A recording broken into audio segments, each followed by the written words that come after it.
guys. This is Jason here from Nathaniel School of Music, and we are at our studio right now, the Nathaniel Production House, where I'm going to show you a bit on how to record an electric instrument. For this tutorial, we've chosen the bass guitar, and the aim of the recording, which is going to happen now, is to get as many channels of the instrument as possible. And there are a lot of reasons. One reason is to blend the sounds together. So if you record the clean sound of the bass, it has its own tone, and then you combine that with, let's say, the amp, which has some drive, and that has some other tone, and then to add to it you have software which can add a lot more to it, like distortion or another amp emulation, and so on and so forth. So it's a very useful thing in a studio if you want to try out different options at a later point, rather than commit to the standard sound of the bass guitar. And what we normally do is we just plug in the instrument. It could be a bass, it could be an electric guitar, or whatever it may be. We plug it in directly into the sound card or the audio interface, and we record it onto the computer, and then add effects later, add some amp simulations later. But you could also record the the natural sound of the bass. You could also record it through external amps all at the same time, and then decide later whether you want to keep one of those sounds or mix or merge all of them together for one unique sounding instrument tone. So, what we are going to do today is we've set up the bass guitar. We're just going to go over to how we've set it up.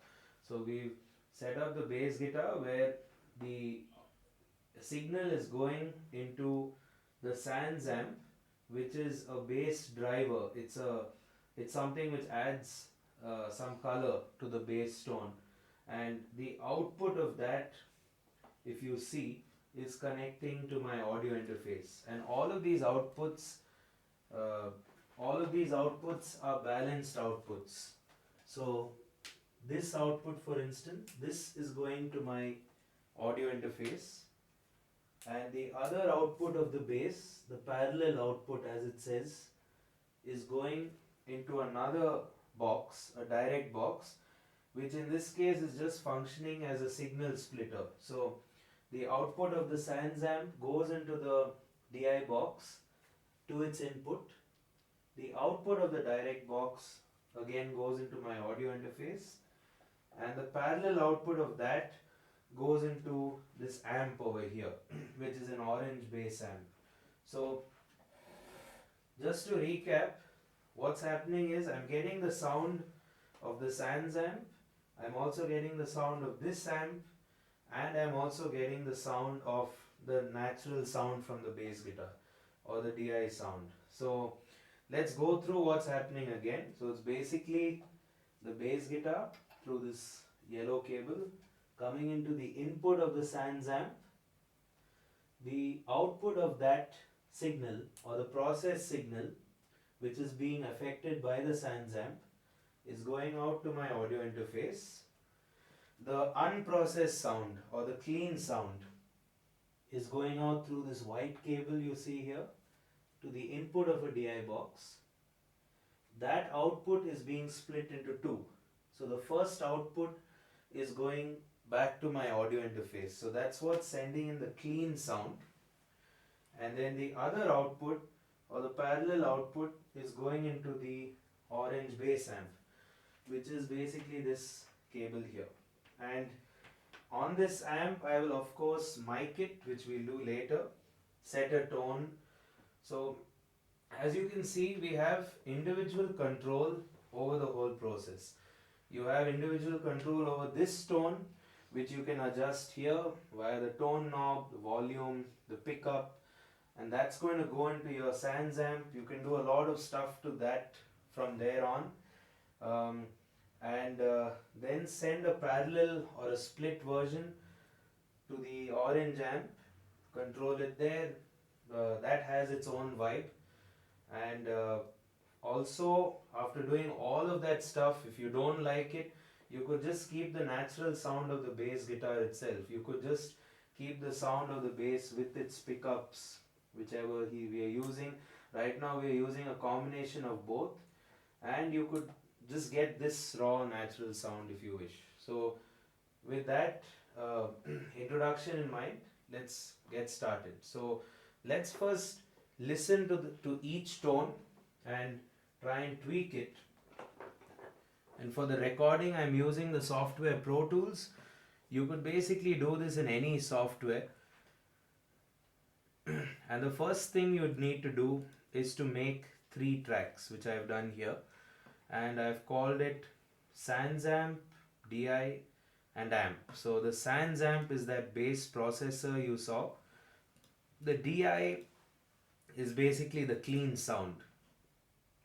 And then your amp is your orange bass amp. And these are the inputs on the audio interface. So input 3 is feeding the SansAmp, input 9 is the clean, and input 4 is the orange. So basically this is your audio interface which you've used, which is syncing up to your computer. And I have record enabled all the tracks. Let's just hear how the clean amp sounds, or just the sound of the bass guitar.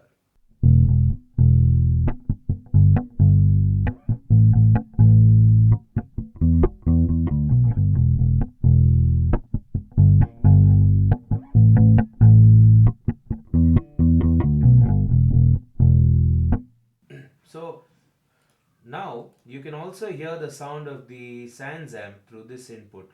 I'm just going to bring that up a bit as well. Now that's channel 3, and what you see here is me controlling the audio interface which I'm using. Right now it's on 0. I'm just going to boost that up a notch, and let's get him to play on the SansAmp. Yeah.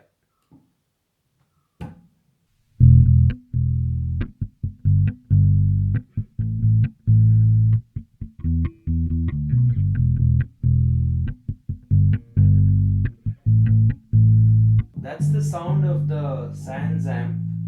And what you could do now with the SansAmp is you can control the tone of the SansAmp. So the first thing we're going to do now is to add some drive to the overall SansAmp. And what we're doing right now is we are reducing the overall level, because as you know, the drive adds an extra boost of the gain. So we are reducing the level and the drive. So when he plays it, let's turn the drive knob on completely clockwise. Okay. Yeah, let's hear this.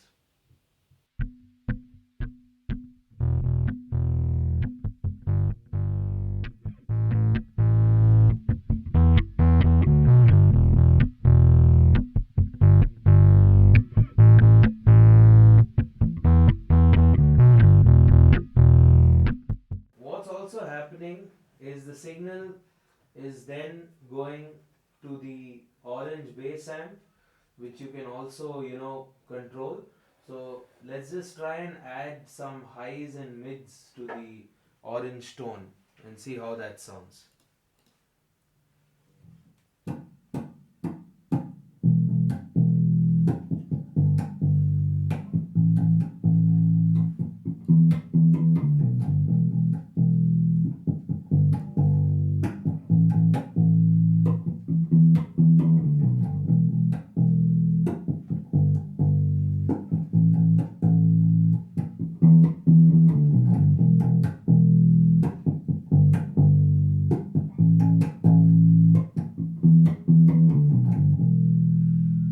Yeah, sounds great. So what you can do is when you're recording, when you go into Pro Tools to record, you could make passes of recordings with all these 3 tracks running together. So I'm just going to end this tutorial with us recording 2 passes of the same thing.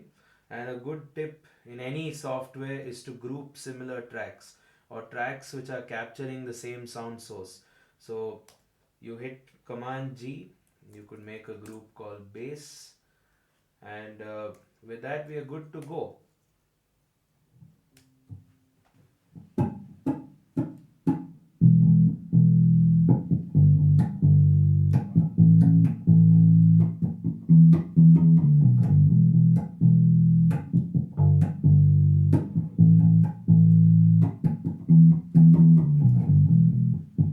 Oh, sounds good. So let's try recording a pass of this.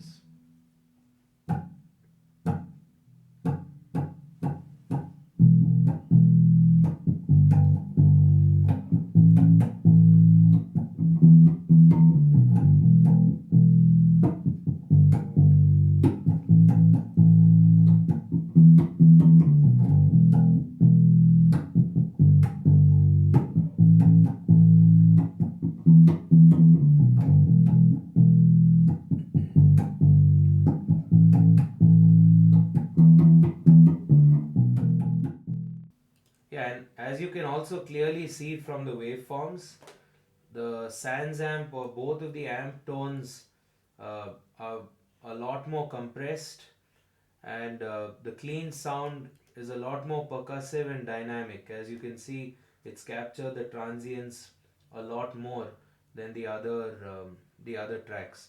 So this is a very good advantage in a studio, and it doesn't require you to spend a lot of money as well, because the cost of getting a simple DI box is, you know, very affordable. So the only thing here is you need to have a few cables, and you need to know what sound you actually want. So now you have the power to get any sound, be it a heavier sound, a funkier tone, or a warmer kind of sound. So uh, this is about bass guitar recording, and you can apply it to any other, you know, electric instrument, or any scenario where the signal needs some form of splitting in your productions. Hope you found that tutorial useful, and again, this is Jason here from the Nathaniel Production House. See you in the next video. Cheers.